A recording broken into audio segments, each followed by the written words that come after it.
Valentin Mandache, the architecture historian, and I would like to present you my latest acquisitions of postcards. These are 5 postcards, which I bought it extremely cheaply, 2 lei each, Romanian lei, which is about 40 euro cents, from an antique bookshop in central Bucharest.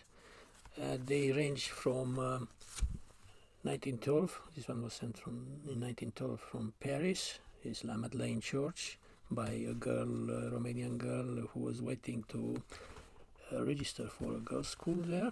She was homesick. Another one is St. Stephen's Dome in Vienna, sent in 1929, is said here, by a guy called Mircea Paucă, a geology professor. He was the father of my professor when I used to do geology in Romania, in Bucharest. And so it's an interesting commonality there, let's put it that way. And 3 postcards, economy postcards. The others are 2 economy postcards with scenes from the exhibition in 1925 in Paris of Art Decoratifs, the ones who gave the tone of the Art Deco, where conventionally the Art Deco started. Again with 2 lei, these ones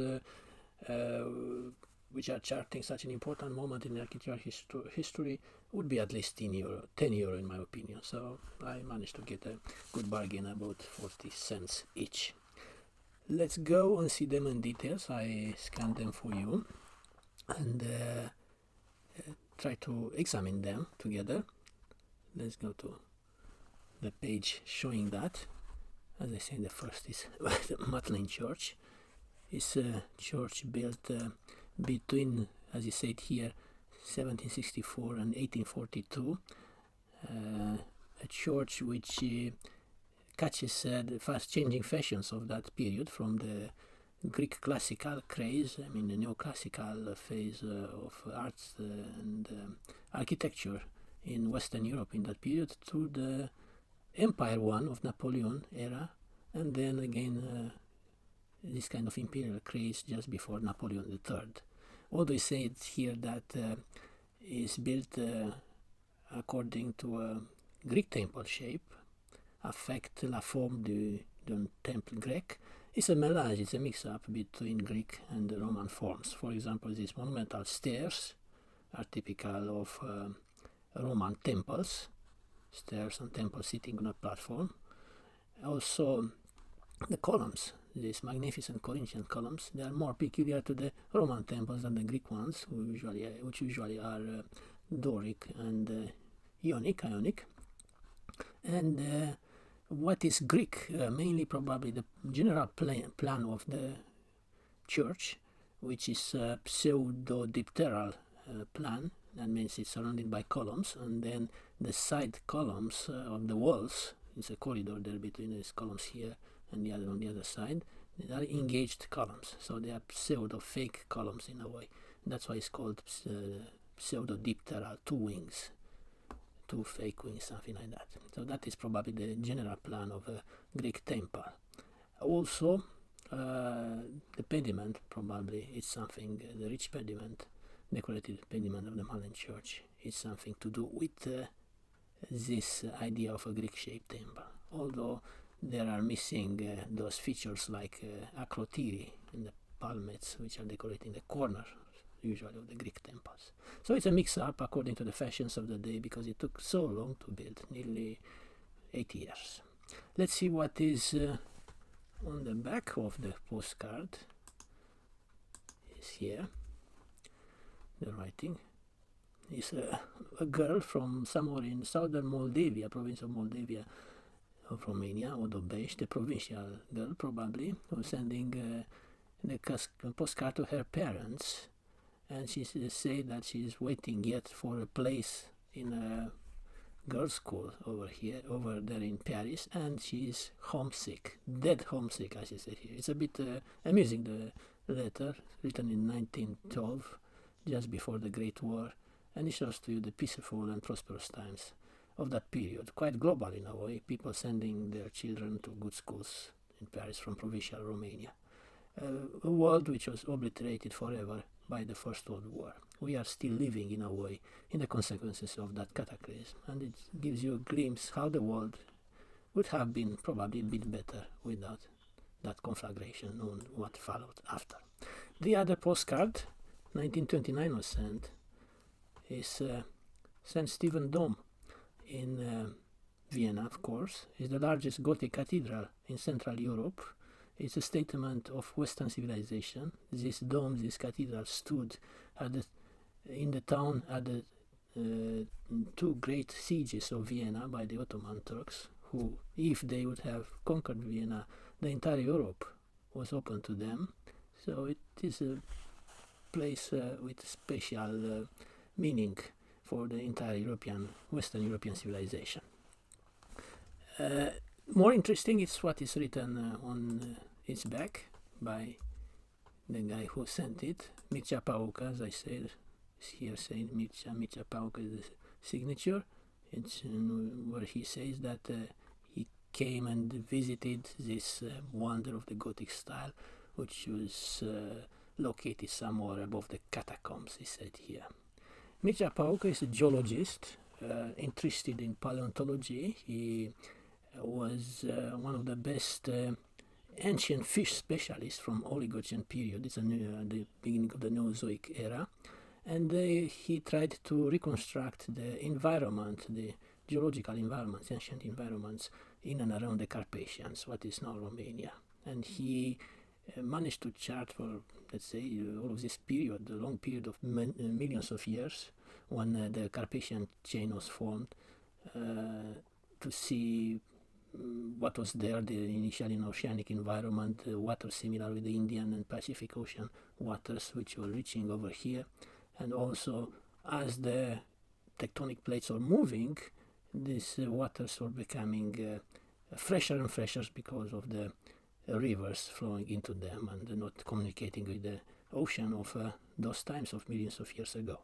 However, his conclusions were somehow contaminated by the fact that he didn't know that in his period, in the mid-20th century, in the even 1960s and 70s,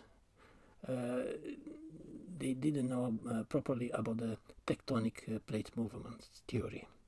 So he tried to explain all of these kind of major geological upheavals and changes to the cosmic influences within the galaxy, which is quite a nice idea, but everything came probably from inside the Earth with this tectonic plate movement.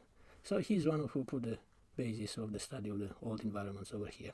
My profession is inner sciences. I'm an earth scientist in my initial incarnation before I did art history and history in London. I did this thing in Romania, and his son, also called Mircea Pauca, has been my teacher of geophysical equipment at the University of Bucharest over here. And he was my supervisor of my final year diploma.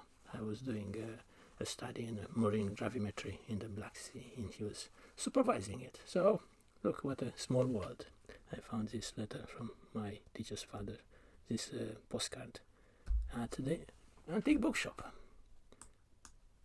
The other postcards from the other three are from the 1925 exhibition in Paris, Exposition Internationale des Arts Decoratifs, 1925. It is the exhibition which gave the tone of the Art Deco, conventional in the style which is so important in the history of architecture, which a place like Bucharest is so well represented, started conventionally here in Paris in 1925. And you can see how it looked in general at its beginning. Very decorative, Art Deco, hence the name, but using modern materials or reinforced concrete especially. Steel and glass and everything. Here is a pavilion of the Galerie Lafayette, a big arcade shop in Paris, and you can see how the style will develop then in the third and the fourth decade of the 20th century. They are empty, these postcards on the back. As I said, just the price was mentioned there. The other one, again, typical Art Deco, early Art Deco in a way, because the later 1930s Art Deco buildings would be slender and skyscraper like in the United States.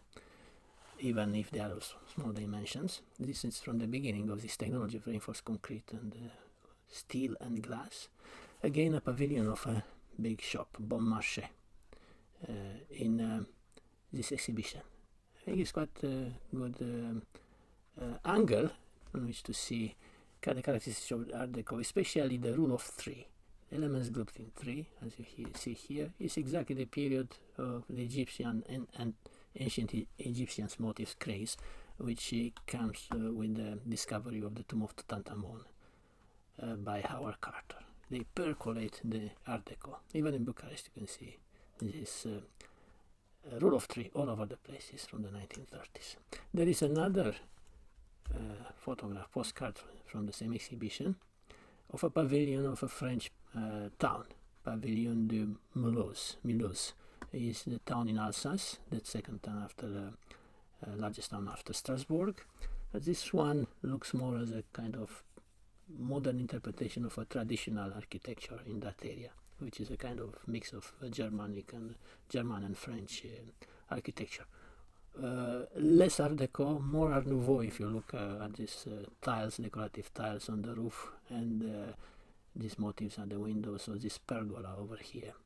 It shows to you that altogether in the east of France it's a much more conservative province, drawing on its peculiar traditions, Franco-German, and also that in the end, especially on the other side in Germany, they would prefer this style, especially the politics of the right of extreme right, which came into force, unfortunately, in Germany, and drawing more on the specificity of the place, of national specificity. This phenomenon we will also see it in Romania, the interpretation of the Neo-Romanian style, and this kind of coordinates. I call it at my tours the late Neo-Romanian style. Let's go back to my camera. So I hope that you liked this presentation and like my acquisitions, bargain basement acquisitions, but extremely interesting for the history of architecture. And with this small world, like one of the father of one of my teachers is sent a letter home, or this postcard home, and we'll see each other very soon with other such sharing of ideas video. Thank you and goodbye.